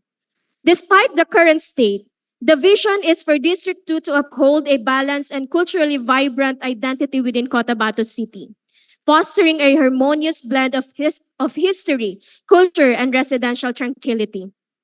Additionally, it is imperative to note that the proposed bill is one of the main mandates of the transition government.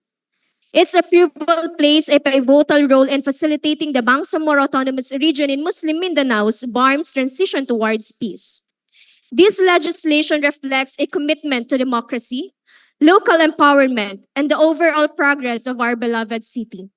We urge all stakeholders to support Bill number 267, anticipating a brighter future for the residents of Cotabato, characterized by improved representation, efficient governance, and enhanced opportunities for growth. Shukran jazilan ala hudurikum wa nas'alallahu tawfiq wa sadad. Assalamualaikum warahmatullahi wabarakatuh. Thank you very much for that message of support again, UVPN.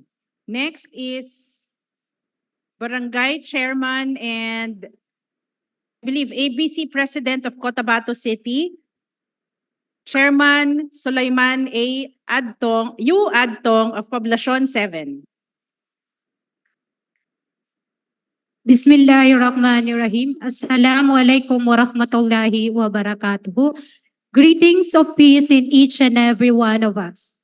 In behalf of our Barangay Chairman of Poblacion 7, the ABC President of Cotabato City, Honorable Sulaiman U. Adtong, I am Aisa Adtong Salik, her Secretary.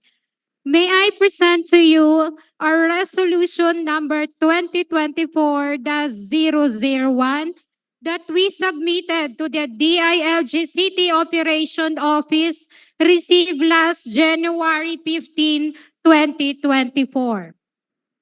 resolution requesting the city and the Parliament of BARM Region 2 for the transfer of Barangay Poblacion 7, Cotabato City belongs to District 2. Requesting for transfer to District 1 of Cotabato City and other purposes. Whereas Cotabato City is known as an independent component city of the BARM region, divided into 2 districts. Whereas the District 1 includes FOB 1, FOB Mother, FOB 2, FOB 3, FOB 4, FOB 5, FOB 8, FOB 9, RH2, RH3, RH4, RH5, RH6, RH7, RH Mother, RH8, RH9, Tamuntaka Mother, Tamuntaka 1, Tamuntaka 2, 3, 4, and 5. District 2 includes Barangay Poblacion 7, FOB 6, Bagwa Mother, Bagwa 1, Bagwa 2, Bagwa 3, Kalanganan Mother, Kalanganan 1, 2, RH1, RH12, RH13, RH10, and RH11. Whereas, this division had declared as the Sinswat Avenue of Cotabato City as the boundary of the division, and the east part belongs to District 1.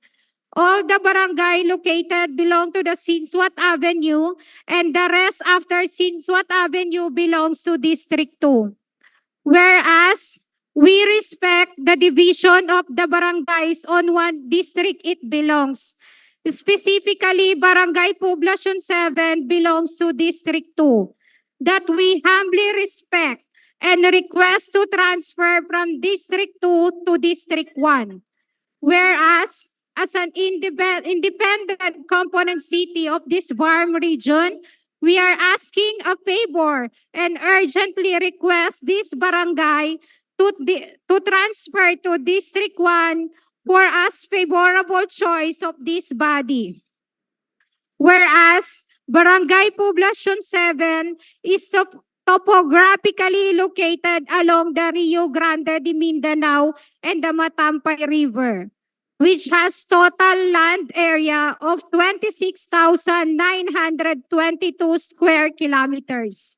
It has 16 puroks and of 3,454 households and 16,353 population as of 2022. These barangay by our leadership possess a legacy of being recognized and emphasizes unity and development. Whereas, as this had been agreed by the body to endorse to proper authority, we will submit our position paper as soon as possible to the provided email address with the assistance of our MILG Director, Mr. Muhammad Farzi Abu Tasil. Thank you and wassalam. Thank you very much for that. So klaro po, nagma-mathematics po kami dito ng mga population, no? Next is, nasaan yung listahan ko?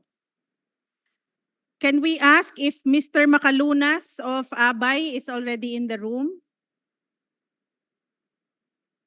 Wala pa rin si Macalunas? Okay.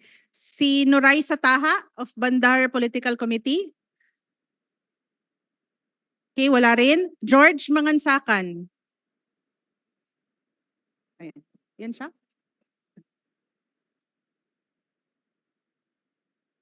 George Mangansakan of Awang Cotabato Operators Drivers Cooperative.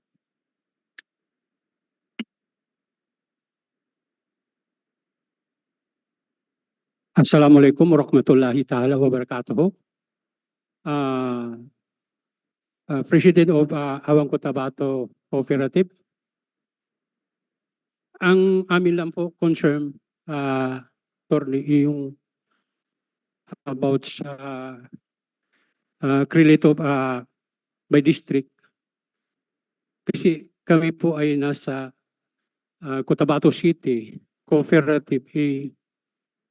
Ang obligasyon namin doon sa sakop ng aming mga franchise na nagbabayad po kami ng tax.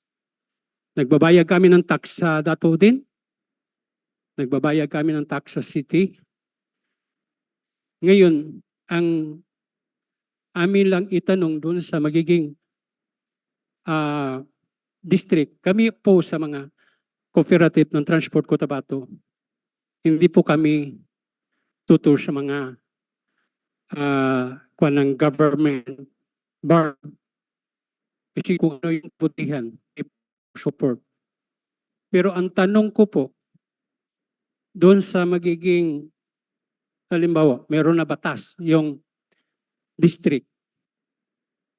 Ay yung lahat ng district yon madadaanan namin sa ruta namin. Awan to Cotabato City. Then, lahat yun mag-claim ng tax. Paano na si cooperative? Kasi dalawa na dito sa aming franchise na nadadaanan. Dato din, nagbibigay kami ng tax. Dito sa Cotabato, ongoing po i-process na namin na permit, business permit. Nagbabayad ka. How many money? Siguro, kasi membro namin po is nasa 1,350. The whole of Cotabato City, sakop ng federal ng aming grupo. Okay. Sige po. Yun na yung tinatanong namin kung magiging batas. Yung magiging dalawang batas yung district. Sige. Paano yung magiging tax namin? Okay. Kukubrahan pa ba kami or i-exempted kami doon? Okay. Yun lang po. Maraming salamat. Maraming salamat po. So sagutin ko po yung meron pong power to tax or taxing power ay yung local government unit. So katulad ng sinabi nyo, Cotabato City at DOS, ang mga local government units. Pero yung parliamentary districts po na hahatiin, wala pong taxing power yan. We are just talking about seats, no?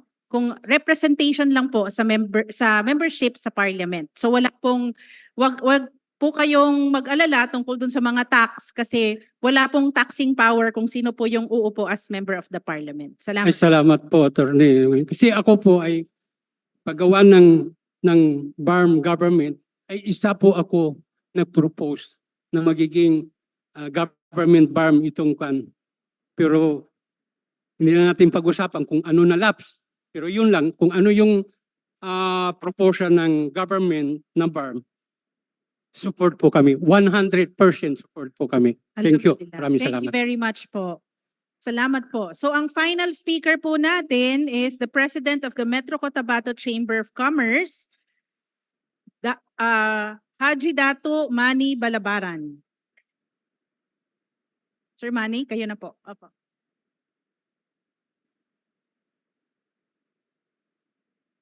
Thank you. It's nice to see you here again. And of course, itong inaanak kong si Miss Dumama. Now, Assalamualaikum warahmatullahi wabarakatuh. I just received a message this morning from the business sector. Actually, I am an original Cotabateño. I grew up here and I belong to the family which is the Balabaran descendant, the biggest family here in Cotabato City as well as the Bangsamoro. Now at this time, I am observing your first is that I would like to congratulate you because this is a very historical on our part.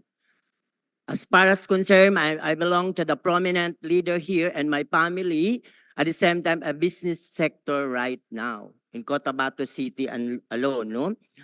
I was looking back this proposal of yours. My mind had moved that way back before we were with I was the human settlement officer of Cotabato City. And we were the first one to make the integrated area approach of the Cotabato City. And then I am seeing this division of yours, I am suggesting that why not we come back to the old sector of Cotabato City, because I really believe the Muslim, the Christian as well, and the Lumads is one part of Cotabato City, hindi natin yan maalis. Now, for the Barangay Rosary Heights, which I am focusing this one, I was sharing my friend here, my colleague in the Metro Cotabato Chamber, si Mr. Sumail. Now, we can go back to the old one. And I am recommending also, Madam, na magkaroon tayo ng special consultation to the business sector. Kasi ang observation kasi namin ngayon, sa Bangsamoro region, when we were in PCCI Manila, I was now the governor, meron kaming pagkukulang daw in coordination with you, which we agree kasi medyo nahihiwang kami sa coordination sa inyo. But I am happy today because we are focusing on Cotabato City. So far, I am standing here in behalf of you as representing the Cotabato City, I want to inform you that I am more on Cotabateño, no? So, the Rosary Heights, which I am a native before, was composed of different barangay, which I am endorsing it as one district. And the Tamuntaka one, which is the under Dato Sema, and way back 2012, that was named Dato Balabaran Raja Ingkong because of Mayor Muslim in Sema. Thank you very much, Mayor. Way back before, that was 2012. And the mother population is one. I hope I can talk to the technical group kung sino man na nag-sponsor nito, no ma'am? Para ma-review natin ng mabuti. This is a proposal on my part as a technical man. For the Kalanganan area, it's also one, di ba? And I am specifically recommending this population because you mentioned a while ago, it's a business hub ang Cotabato City na poblasyon. You know, as a business sector, ang poblasyon talaga sa Metro Chamber sa amin plan, even the Philippine Chamber of Commerce, ang poblasyon is ginawa talaga namin yan na industrial, the shopping centers. To inform you, no, we have some plans there. I do hope some data with the business, you can work hand in hand with us. Para ang poblasyon, makapokus din tayo. And then, pasensya kasi I just read this. Medyo naguluhan ako sa redistricting kasi ang population, it will just follow, di ba? In my data. Ang Tamuntaka, proposal namin supposed to be before with Raja Ingkos, isang barangay na yan, is one district including here. Kasi mga Muslim yan and then most of them are traditional leader.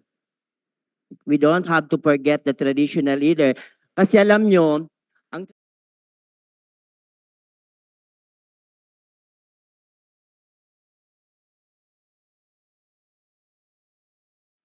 another input of mine, I hope, itong poblasyon is merely Christian community. And the Chinese. We cannot avoid about that because in our data, ang business sector nakapokus dyan. Bago lang itong Rosary Heights na punta na. And also with the Rosary Heights, which is the mother barangay, alam niya ni Ma'am Anayatin because we were together before, ang Rosary Heights, purely Christian Muslim ang karamihan dyan. And there are some ethnic group. And then, ang area naman nito namin, Rosary Heights and the Balabaran Esteros, which is owned by our family, is mostly Iranon. You should know that, di ba? And some of them, when my father was still a barangay official here, and I was a Kabataang barangay way back 82 here, we were the original youth officer in Cotabato City, time ni Janity when I came from Manila. Ginawa namin talaga ang piloting namin sa Rosary Heights. That's why, ang income na malaki Rosary Heights noon. Ngayon na-debate, na-extend tayo, and we are very happy because my home place, which is the Esteros right now, is business sector. Nandiyan ang pera ngayon, nakita niyo ang population, di ba? I was inviting itong pamangking ko si Parliament Matalam to buy a lot sa amin, parang family natin. Sabi ko during the election, we go up together. But anyway, this is just an input, no? Medyo mahaba kasi first time ko nabasa.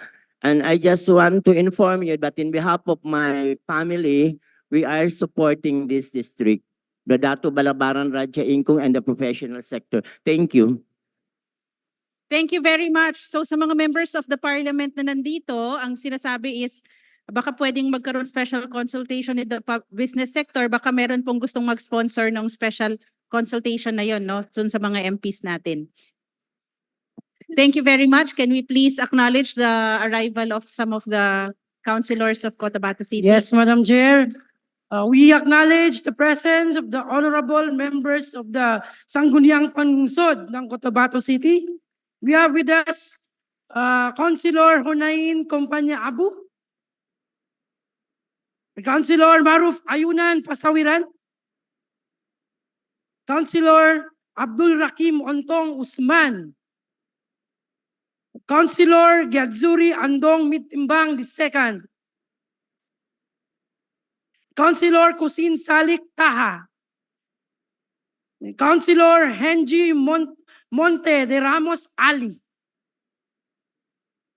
and Kampong. Thank you po for coming. I think merong magsasalita later, no? But before that, can we ask the chairperson of the Bangsamoro Sports Commission, Arsalandia Mauden, to take the podium and share his comments on the bill. Thank you.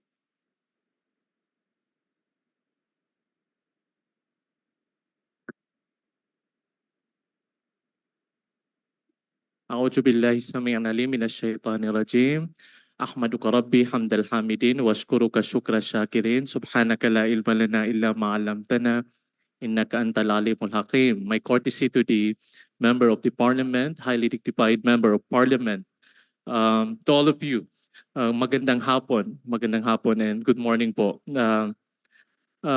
Representation is an absolute societal and democratic form of constitutional equality and civil equity. Through such form of governance, justice, and integrity is abundant with the promise and potential. The opportunity presented in the BTA Bill number 267 holds the lawful foundation of the future of the Bangsamoro region as an example and outcome of justice.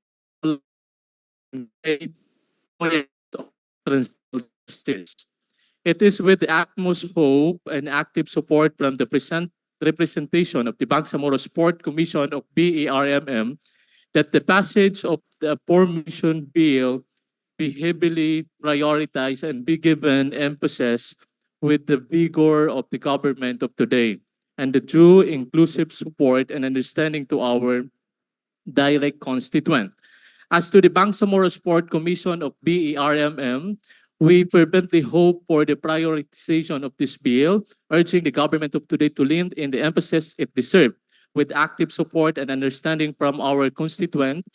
As proud members of the Bangsamoro, seek an anonymous agreement and participation in the championing of Chess Foundation of Parliament District. Let us collectively advocate for the inclusive processing of BTA Bill number 267, eagerly anticipating its completion and implementation. Please allow us to provide the BSC initial inputs on the proposed bill based on the document we received. Section 1, the said act should be updated to adhere to the current calendar year or year of actual adaptation into law, along with the attribution of territorial specification. Hence, the title should read as an act providing for the creation of the Bangsamoro Parliament District Act of 2024. Section 2, the entry is clear. Section 3, the entry is mostly clear, but we need to ensure the minimum population range is purely calculated based on the overall population and its segment in the region. We will confirm this before position paper due date po. Section 4, it should be noted that Section 4 of the mentioned act has been omitted. Section 5, the said section should start as a separate sheet to provide proper presentation as it's an integral section within the said bill. On the more pressing matter, the table of incorporated in the said section should exhibit more integral information as the participation mechanics of a given population. Variables such as ethnicity, voter status, sectoral profiles alike should be incorporated and justified. We will limit our input to this for now as we save our upload time po. Section 6, the entry is clear at it is. Section 7, the entry is clear at it is. Section 8, the information coverage should not only incorporate the region at its territorial publication scope, but such should also distribute it through the National Gazette in order to ensure the awareness of domestic stakeholders and key lawmakers who support the Bangsamoro community outside the region. As far as the additional query about the proposed BTA Bill 267, number one input is that why the said bill an act to create does not appropriate funds for the establishment of the said district for the purposes of mobilization, operation, and primarily inclusive constituent information. Input number two, the data criteria for establishing the mentioned district hinge inclusively on the 2020 census of the PSC. Thus, the legal framework of their formation lacks a solid foundation. Typically, history or documentary narrative entry serve as the symbolic link connecting point A to point B. Input number three, why is there no supporting census data reference from the BARMM wherein the said government body has been in existence for more than 2 years? Input 4, the constitution and the aforementioned district presented should be predetermined by accomplished requisite as demanded by law. Input number 5, law drafting has its an essential step towards adoption and due implementation. Hence, where are the document reference signifying the need for the establishment of the said parliamentary district and initial input in the current seated representation of the Bangsamoro region. Wabillahi taufiq wal hidayah. Wassalamualaikum warahmatullah. Thank you very much. Okay, thank you very much. Yung sa section 4 po, typographical error po talaga siya. We acknowledge that.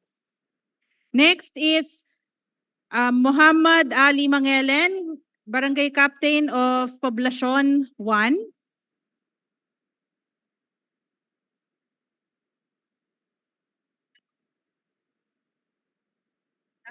Assalamualaikum warahmatullahi ta'ala wabarakatuh. My courtesy to the MPs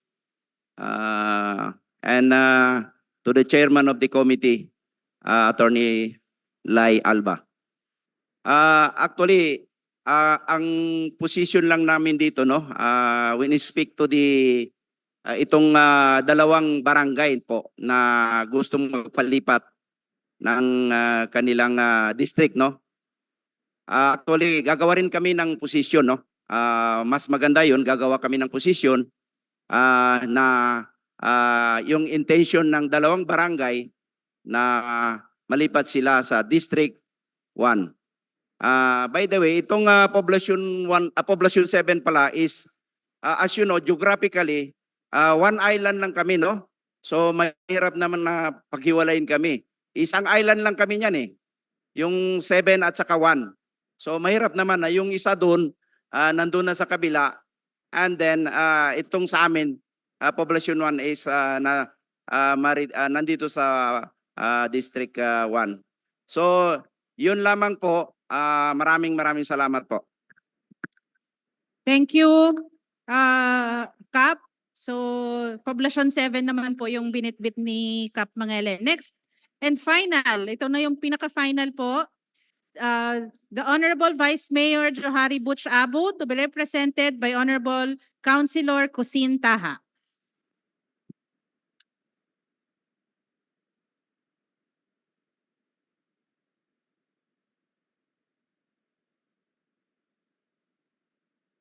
Bismillahirrahmanirrahim.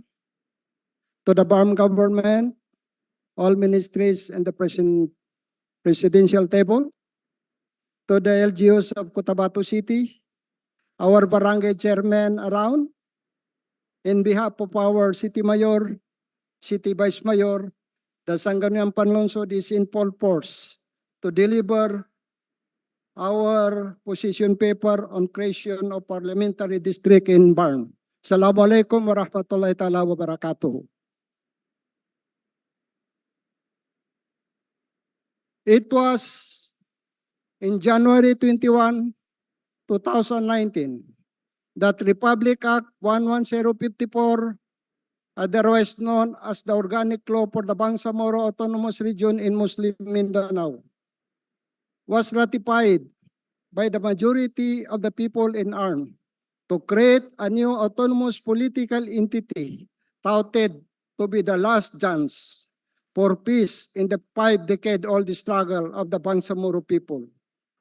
To establish a government of the Moro, by the Moro and for the Moro, inclusive of the non-Moro settlers, indigenous peoples as provided by the law.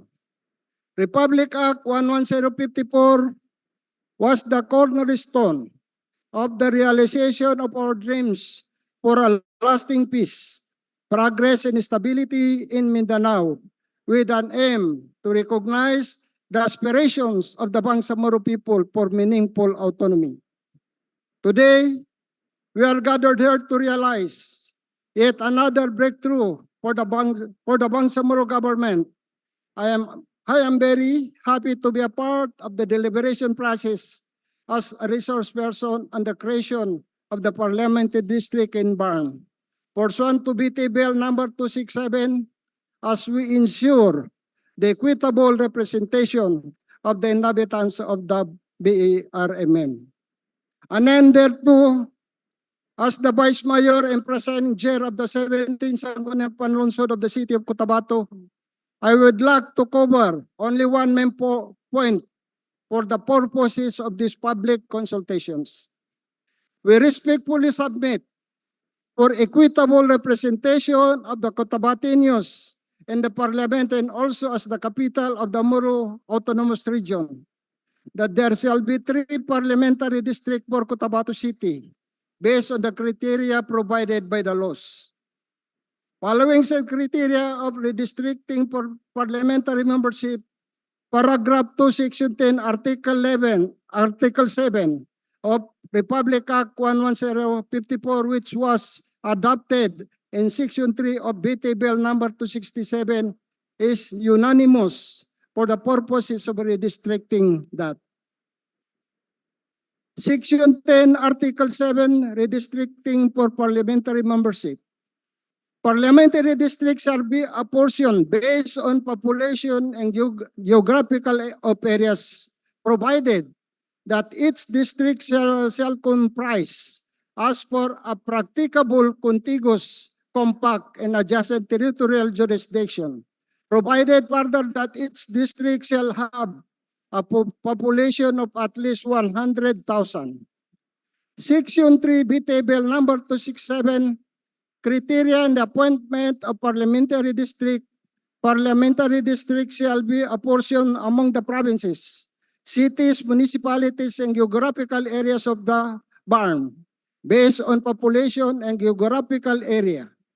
Each parliamentary district shall comprise, as far as practicable, contiguous, compact, and adjacent territory, and shall have a population of at least 100,000.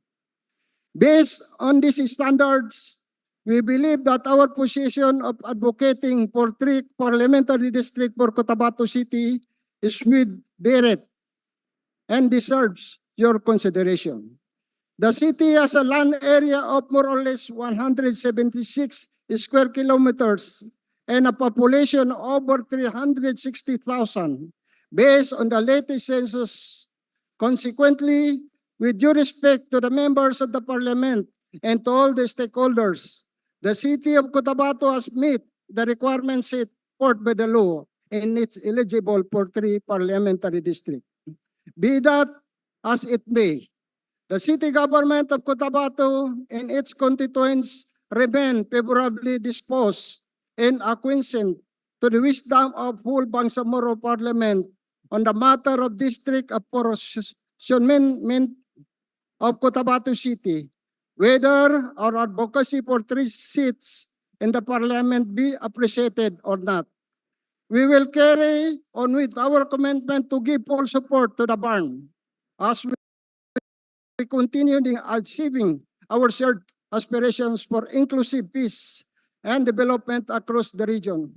I feel honored, humble, and privileged to be part of this significant step to the future of the Bangsamoro people.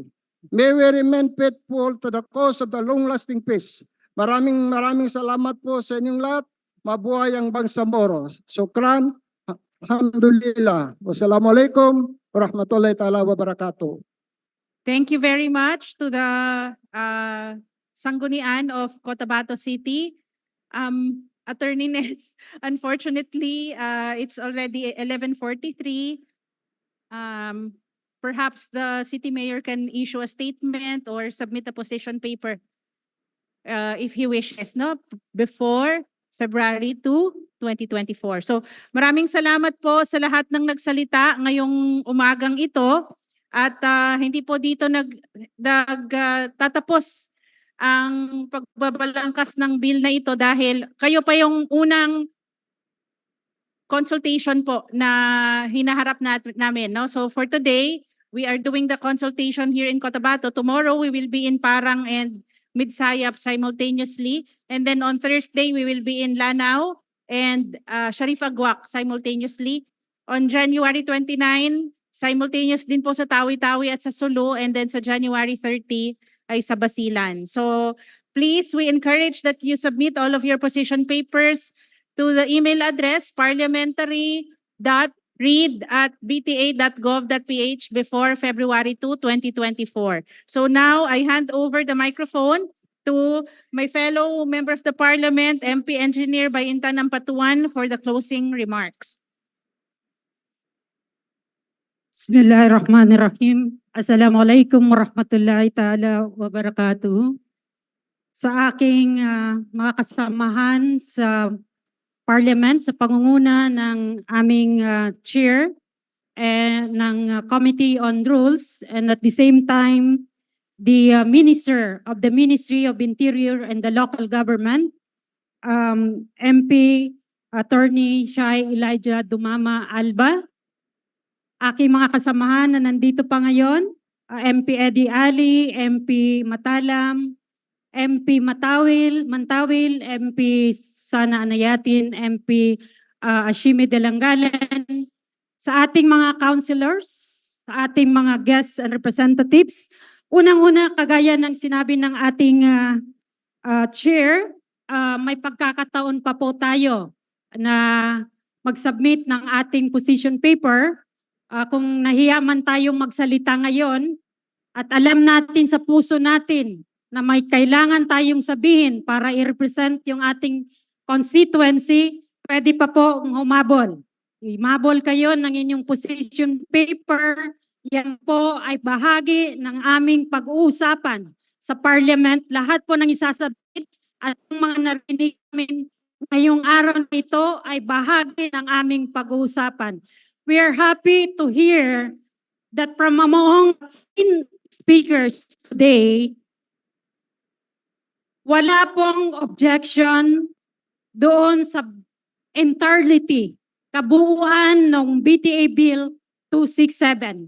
Ang narinig po namin ay request or position na i-transfer yung isang barangay sa isang district para ma-retain yung contiguity at saka historical significance ng isang barangay na yan.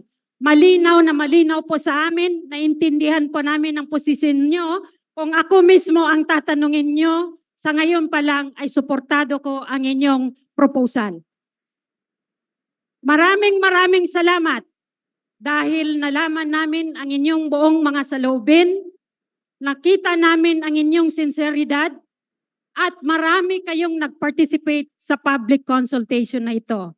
Ito po sa ngalan ng Bangsamoro Parliament sa pangunguna ng aming speaker, si Speaker Attorney Pangalian Balindong, and of course the Chief Minister of the Bangsamoro Government, Chief Minister Howard Balawag Ibrahim. Taos puso po kaming nagpapasalamat sa lahat po ng 14 na nagsalita. 14 po yung nagsalita. at in-expect po namin na maraming position papers kaming matatanggap at sa participation ng various sectors. Of course, sa city government, sa pangunguna ng Vice Mayor as represented by the councilor, kanina, Kustaha, at sa kanyang mga kasamahan, sa ating academe, business sector, line agencies, at mga non-government organizations, people's organizations, sa lahat po kayo na dumalo ngayon, taos puso po namin kayong pinapasalamatan. Maraming salamat. Wassalamualaikum warahmatullahi ta'ala wabarakatuh. Maraming salamat din sa ating secretariat. With this, please enjoy yung lunch po na inihanda namin para sa inyo. But officially, this public consultation is hereby adjourned. Thank you very much, Madam Chair. Served shortly. Ma'am.